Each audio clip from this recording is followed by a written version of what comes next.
दोस्तों, अक्षय तृतीया का पर्व नज़दीक आ रहा है और लोगों में कन्फ्यूजन बड़ी बढ़ती जा रही है कि अक्षय तृतीया 19 अप्रैल को मनाई जाए या 20 अप्रैल को। शास्त्र क्या कहते हैं इस बारे में? कौन सी तिथि पर अक्षय तृतीया को मनाना सबसे ज़्यादा श्रेष्ठ रहेगा?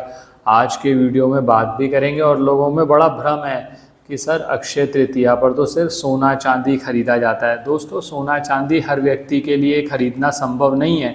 तो आज मैं कुछ चीज़ें आपको अल्टरनेटिव बताऊंगा जो सोना चांदी के अलावा भी आप खरीद सकते हैं। अगर आपकी परचेजिंग पावर है और आपके लिए संभव है तो ज़रूर खरीदिए, कोई खरीदने में नुकसान नहीं है।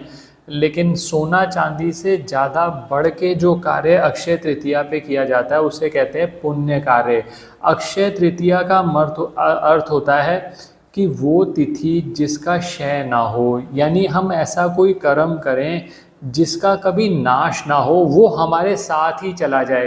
तो चांदी और सोना खरीदने से थोड़े ना अक्षय तृतीया का फ़ायदा होता है। दोस्तों, ये तो सिर्फ ट्रेडर्स ने बना रखा है। और फिर सब आपको पता ही है कि जब मार्केट में ये सब चीज़ें चलती हैं, लोगों को ये लगने लगा कि रील इसी पे चल रही है, बना दो, कह दो सोना खरीद ले, चांदी खरीद ले, ये खरीद ले, वो खरीद ले। तो कुछ चीज़ें बताऊंगा पुण्य कार्य जो मेरे हिसाब से आपको करने चाहिए।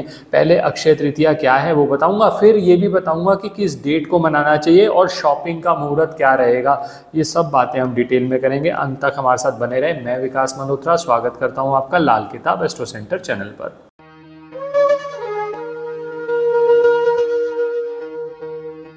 दोस्तों, सबसे पहले तो ये बात कर लेते हैं इस तिथि की इतनी महत्वता क्यों है।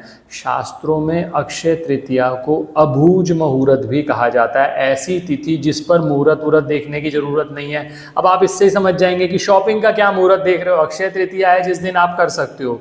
फिर भी मैं अच्छा समय भी बताऊंगा, कोई दिक्कत वाली बात नहीं है। आप अंत तक बने रहें। पहले समझ लीजिए, अक्षय तृतीया वो दिन है जिस पे बद्रीनाथ जी के कपाट खुलते हैं। बांके बिहारी जी के चरण दर्शन सिर्फ अक्षय तृतीया के दिन ही करवाए जाते हैं। अक्षय तृतीया वो तिथि है जब महाभारत लिखनी शुरू करी थी। अक्षय तृतीया पर परशुराम जयंती भी मनाई जाती है, उनका जन्मदिन मनाया जाता है। अक्षय तृतीया एक ऐसी तिथि है जिसमें ये माना जाता है कि अगर आप कोई भी पुण्य कार्य करेंगे तो उसका लाभ आपको बहुत समय तक मिलता है। तो अब अक्षय तृतीया का महत्व आपको समझ में आ गया। अब अक्षय तृतीया से रिलेटेड पहले दो चीज़ें बात कर लूँ, क्योंकि बड़ा कन्फ्यूजन है, सर 19 को मनाएं या 20 को। दोस्तों, पहले पंचांग समझ लीजिए।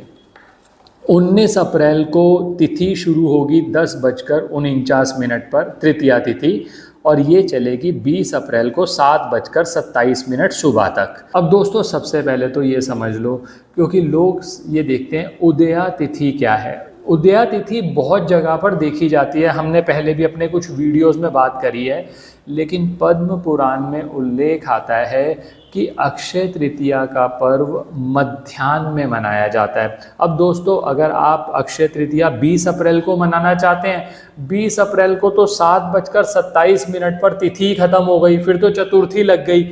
तो 19 अप्रैल को, जबकि कहते हैं उदया तिथि हमने देखनी है, उदया तिथि के अलावा भी देखा जाता है, क्योंकि मध्याह्न में पर्व मनाना है। जो शॉपिंग का मुहूर्त है, पूजा का मुहूर्त है, क्योंकि अक्षय तृतीया पर पूजा करना, शॉपिंग का सिर्फ ये अर्थ नहीं कि आप गोल्ड और चांदी खरीदेंगे। शॉपिंग का ये भी अर्थ है कि आप मान लीजिए कुछ गरीब व्यक्तियों को देना चाहते हो, उनको कुछ खिलाना चाहते हो, तो उसके लिए मध्याह्न का टाइम देखा जाता है। तो दोस्तों, सबसे बेस्ट रहेगा 19 अप्रैल को अक्षय तृतीया का पर्व मना लो। अब 19 अप्रैल के हिसाब से पहले पूजा और शॉपिंग मुहूर्त नोट कर लो। जो पूजा मुहूर्त है वो है 10:49 सुबह से लेकर 12:20, और शॉपिंग का मुहूर्त जो है, अब दोस्तों शॉपिंग के मुहूर्त की बात की जाए तो 10:49 से पूरे दिन आप कर सकते हो शॉपिंग। इवन अगले दिन सुबह 5:51 तक कर सकते हो। लेकिन सबसे बेस्ट रहेगा 19 अप्रैल को आप 10:49 के बाद कभी भी शॉपिंग कर लो। अब ये तो मैंने आपको मुहूर्त की बात बता दी। अच्छा, कुछ लोग ऐसे भी हैं जो कहते हैं सर हमें तो 20 अप्रैल को ही मनानी है, सर हम तो उदया तिथि देखेंगे, हम तो 20 अप्रैल को अक्षय तृतीया मनाएंगे। अब किसी के दिमाग का तो मैं कुछ नहीं कर सकता, बस इतना कह सकता हूँ, उनको इतनी हेल्प कर सकता हूँ। अगर ऐसा है तो उस केस के अंदर जो शॉपिंग का मुहूर्त बनेगा ना, जो पूजा का मुहूर्त बनेगा, वो 5:51 से लेकर 7:27 सुबह तक बनेगा। और फिर आप ये मत कहना कि दुकानें वुकानें सब बंद होंगी। तो बेस्ट है 19 को मनाओ। अब 4 चीज़ें मैं आपके लिए लेकर आया हूँ, जो 4 मुझे लगता है कि 4 कार्य आपको अक्षय तृतीया पर जरूर करने चाहिए, उनको नोट कर लो। दोस्तों पहली बात फिर वो उसी से शुरू करूँगा, सोना या चांदी। सोना या चांदी अगर आपके लिए ख़रीदना संभव है तो ख़रीद लीजिए, बहुत अच्छी बात है, लेकिन उसका एक ऑल्टरनेटिव बताता हूँ ताकि सारे लोग ये उपाय कर सकें। अक्षय तृतीया पर कच्चे चावल ले लीजिए, उन्हें हल्दी से पीला कर लो, एक पोटली में डाल लो और वो पोटली अक्षय तृतीया के दिन पूजा कर लो। अगले दिन आप ये अपने धन रखने के स्थान पे रख लो। ये सबसे बढ़िया उपाय है अगर आप पैसे नहीं खर्च सकते। आप पैसे खर्च सकते हो तो सोना चांदी में से कुछ भी ले सकते हैं। चांदी में एक आइडिया और दे सकता हूँ, मैंने पिछले साल भी एक वीडियो में एक आइडिया दिया था जिसको बहुत लोगों ने पसंद किया था।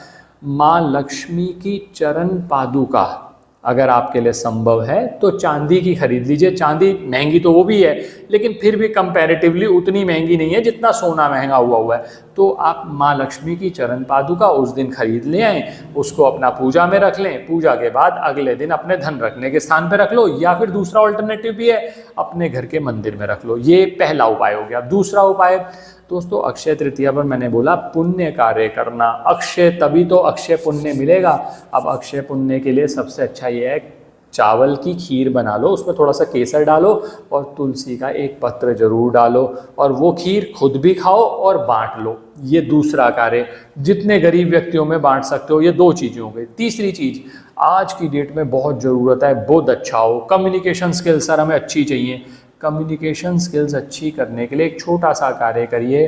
धर्म स्थान के अंदर एक मिट्टी का मटका लीजिए ढक्कन समेत, उसको धर्म स्थान में आप दे के आ जाइए। आप चाहे तो पानी भर के दे आओ, नहीं तो वहीं से पानी भर लेना, क्योंकि कई चीज़ें होता है ना, उपाय करने में दिक्कत आ जाती है।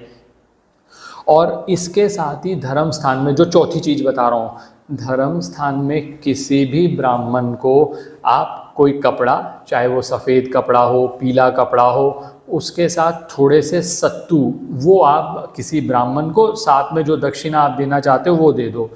इससे बेस्ट उपाय नहीं है अक्षय तृतीया पर छोटे छोटे से कार्य। बहुत सारे लोग इसके अलावा भी करते हैं कि किसी ने छबील लगा ली या किसी ने और सब चीज़ें कर ली, अपनी तरफ से कर सकते हो। लेकिन जो मैंने खीर वाला आपको आइडिया दिया दोस्तों, जिन जिन लोगों ने पहले भी किया, जैसे हमारे पास पर्सनल कंसल्टेशन में भी लोग उपाय लेते हैं, तो ये वाला जो उपाय है बहुत अच्छे रिजल्ट्स मिले हैं, तो करके देख लीजिए, लाभ आपको जरूर होगा। उसमें एक ये भी फ़ायदा रहता है ना कि आप जितनी क्वांटिटी आपके आसपास जितना डिस्ट्रीब्यूट कर सकते हो, थोड़ा सा अपने लिए रख के आप बाकी सारी डिस्ट्रीब्यूट कर दो, तो आपने एक अच्छी चीज़ भी कर ली और पुण्य कार्य भी हो गया, लोगों को अच्छा भी लगा और आपका उपाय भी हो गया। तो ये 4 उपाय कर लीजिए। आशा करता हूँ दोस्तों वीडियो पसंद आया होगा। अक्षय तृतीया की आपको बहुत बहुत शुभकामनाएं, और दरबार में भगवान विष्णु के जरूर मंत्र कोई भी, ओम नमो भगवते वासुदेवाय नमः, नमो नारायण, जय माँ लक्ष्मी, कोई भी मंत्र जरूर लिखिएगा। लक्ष्मी नारायण जी की पूजा का विशेष इसमें महत्व है। अक्षय तृतीया पर जब आप पूजा करेंगे, उनकी पूजा करेंगे ही करेंगे, तो आप करिए और इस दिन को सेलिब्रेट करिए। धन्यवाद दोस्तों।